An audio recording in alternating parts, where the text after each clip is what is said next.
你想第一時間睇到我哋嘅教學影片，就快啲訂閱啦！好，我哋今日睇下第16課書法與你。咁我會將呢個文章讀一次先。為什麼有些小朋友不大喜歡寫中文字呢？原來他們沒學過把中文字寫得漂亮的基本技巧。如果他們學過，一定會享受寫字的過程。佢就話啦，點解咧有啲細路仔咧唔係咁中意寫中文字嘅咧？原來咧佢哋咧從來都冇學過將中文字寫得靚嘅一啲技巧喎。技巧即係 skills 咁解，咁你要去練習嘅先至會學到。佢哋如果學過嘅話咧，一定會享受，即係好 enjoy，好享受寫字嘅過程。把中文寫得好看，把中文字寫得好看是一門藝術，叫做書法。中國人十分重視書法。我們的民族有一個觀念，我們寫的字就像身上的衣服和帽子，會直接影響我們給別人的印象。原來咧將中文字寫得靚啦，好看真係靚，係一個藝術嚟嘅喎。呢個藝術叫咩名呢？藝術即係 art，叫書法。中國人咧好重視，即係咧對呢樣嘢咧覺得係好重要嘅，好有價值嘅，重視書法呢一樣嘢。我哋嘅民族咧有個觀念，即係我哋點樣睇呢一件事咧，就係個觀念。我哋寫嘅字咧就好似身上面着嘅衫啦，同埋我哋嘅帽咁樣，會直接影響我哋咧喺人哋眼中點樣睇我哋，人哋眼中點樣睇我哋呢個叫做咩？叫做印象。好啦，如果我們的中文字寫得歪歪斜斜，即係同平時我哋講嘅一樣啦，醜陋不堪，就好像身上的衣服丟了扣子，破了洞，顯得又髒又亂。這樣人家一看就會認定我們做事馬虎。如果我哋嘅中文字咧寫到歪歪斜斜咁樣啊，即係咧唔係寫正咁樣啦，會歪嚟歪去啊，醜陋不堪，即係寫到好醜怪、好核突，就會好似身上面嘅衫冇咗粒紐咁樣，穿咗個窿，丟了扣子，但冇咗粒紐，破了洞，即係穿咗個窿，顯得又髒又亂。咁樣咧，人哋一睇咧就會認定，就會覺得哦，我哋做嘢係咪係一個做嘢好馬虎嘅人呢？第3段啦，有同學說我也想把字寫好啊，我爺爺的中文字寫得多好看，但無論我怎樣用心寫，就是寫不好，漸漸再沒勁兒練習了。你看我的抄寫作業老師拿丙，有個同學咧就話啦，我都想將啲字寫好啊，我爺爺嘅中文字咧寫得好靚噶。但係無論我自己點樣用心咧，好俾心機去寫咧，都係寫得唔好喎。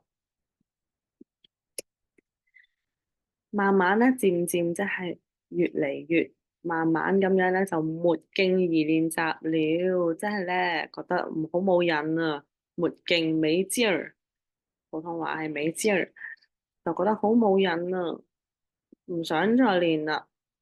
你看我的抄寫作業老師拿丙，佢話我咧啲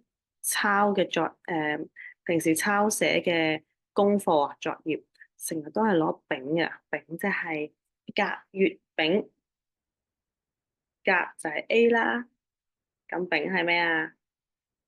丙係 C，即係一個唔係咁好嘅一個 grading。OK。如果你也有相同的煩惱，請來聽聽以下這位書法老師的意見。如果你都有相同嘅煩惱呢，好啦，聽下呢一個書法老師有啲咩意見先。黃志源先生，呢個應該係個書法老師啦，睇下係咪先？係清末民初，呢一個係以前一個歷史一個朝代，清末民初嘅書法家，係個書法家嚟嘅，即係咩啊？專寫字嘅。為了幫助中國的孩子把字寫好，他列出了92條寫字的法則。為咗幫助中國嘅細路仔咧，將啲字寫得好咧，佢列出咗92條寫字嘅法則。92個 rule 喎，法則即係一啲 rules，即係原來寫字可以有92個 rules，幫助我們把每一類中文字都佈置得好看，幫助我哋咧將每一類型嘅中文字都佈置咩意思 ？decorate， 好似我哋裝飾咁樣。咁我哋點樣可以將個字裝飾咧？我哋可以睇下啦。這裏就跟同學們談談其中一些。呢度咧佢會講一部分。首先，請你試寫形字和須字。呢個字形，形狀個形。呢個係須，必須個須。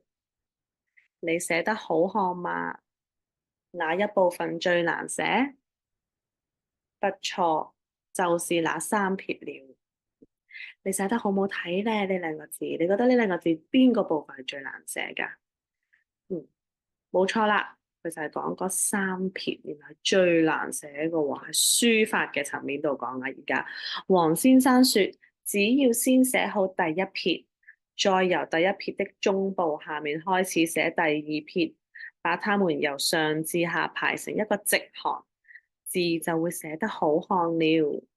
嗱，黃先生咧就話咧要寫好第一撇先。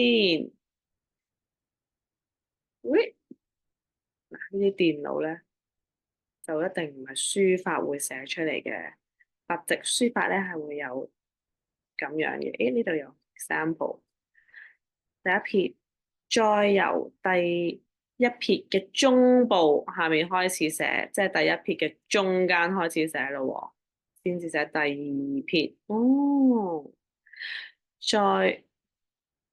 你跟住啦，把它們由上至下排成一個直行，即係佢哋應該 parallel 嘅。一條、2條喺中間開始寫，跟住呢度由中間開始，中部啦，唔係正中間，咁都要啲美感嘅字就會寫得好看了。呢個好得意喎，我都係第一次聽喎，原來寫字係有啲咁樣嘅學問嘅喎，呢啲嘅技巧。好啦，如果冇進步，我哋保證學費全數退還。我哋嘅學生進步率高達97%。喺我哋嘅 KMS 教學系統，除咗幫學生鞏固課文基礎知識，更重要嘅係教授考試重點、技巧、方法同埋必考題目，令你極速進步，考試攞高分。我哋今個月只收8位學生，成功登記參加免費試堂，仲可以額外得到藍牙耳機。快啲按下邊個掣登記報名啦！上堂見。